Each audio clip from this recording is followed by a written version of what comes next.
नमस्कार, स्वागत है आपका। बात करने जा रहे हैं लगातार वो मसला जो दुनिया भर में इस वक्त पे छाया हुआ है। नहीं, हम अमेरिकी चुनाव की बात नहीं कर रहे हैं, हम बात कर रहे हैं पैगंबर मोहम्मद के कार्टून को लेकर जो फ्रांस पर ईरान भड़का है, उस चीज़ को लेकर बात कर रहे हैं। और उन्होंने ईरान की तरफ से ये बयानबाजी आई है, ख़ास तौर पे ईरान के जो सुप्रीम लीडर हैं अली हुसैन खामनेई, उन्होंने ये बयान दिया है कि मुसलमान अभी जिंदा हैं। और फ्रांस जो कुछ कह रहा है, पूरी दुनिया को अपने साथ में लेने की बात कह रहा है, और वेस्टर्न कंट्रीज भी उसका समर्थन कर रहे हैं। यहाँ तक कि कुछ गल्फ कंट्रीज ने भी उसका साथ दिया है, जिसमें सऊदी का नाम सामने निकल कर आ रहा है। इन सारी चीज़ों से इतर एक बात जो अभी तक सामने निकल कर आई है, वो आपको पूरा का पूरा मसला पता है कि किस तरह से इमैनुअल मैक्रों बार बार इस बात को कह रहे हैं। चाहे वियना में जो हमला हुआ उसको लेकर बात उन्होंने कही हो कि शायद वो लोग जो यहाँ पर आतंकी हमले कर रहे हैं वो ये भूल गए हैं कि वो आखिर भिड़ किससे रहे हैं। और दूसरी बात ये कि लगातार इमैनुअल मैक्रों ये कह रहे हैं कि मैं अपने देश में कला की आज़ादी हो या आर्टिकल 21A जो कि भारत का संविधान कहता है कि अभिव्यक्ति की आज़ादी,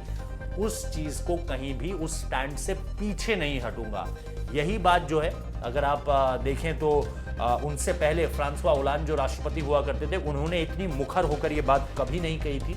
लेकिन फ्रांस की तरफ से ये स्टैंड जो है वो कायम है, और खामनेई ने इमैनुअल मैक्रों के बयान को लेकर ही अपना बयान जारी किया है, जिसमें वो कह रहे हैं कि इस तरह की किसी भी घटना को जो है वो स्वीकार नहीं किया जाएगा।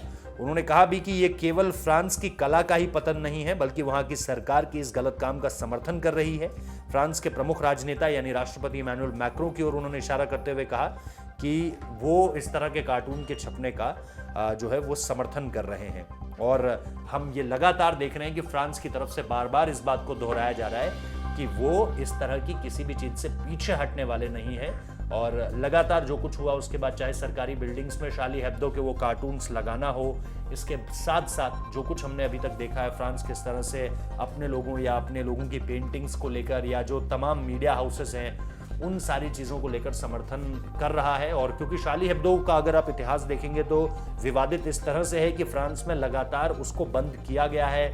ये जो शार्ली हेब्दो उसका नाम है, ये दरअसल उसका बदला हुआ नाम है। पहले इस मैगजीन का नाम शार्ली हेब्दो नहीं हुआ करता था, लेकिन ये सारी चीजें इसीलिए बदली गई क्योंकि उस वक्त पे freedom of speech and expression को उस तरह से तरजीह नहीं दी जाती थी, इंपॉर्टेंस नहीं दी जाती थी। लेकिन इसके बाद ये लेट 80s और अर्ली 90s का हिस्सा है, जब शार्ली हेब्दो इस तरह से सामने निकल कर आई। चार्ली चैपलिन के नाम पर ही इस मैगजीन का नाम जो है वो शार्ली हेब्दो पड़ा था। लेकिन उसके बाद से इस मैगजीन ने अपने आप को बदला नहीं, ना ही ये बंद हुई। बीच में ये मैगजीन बंद भी हुई थी, ये 90s और 80s से पहले का किस्सा है।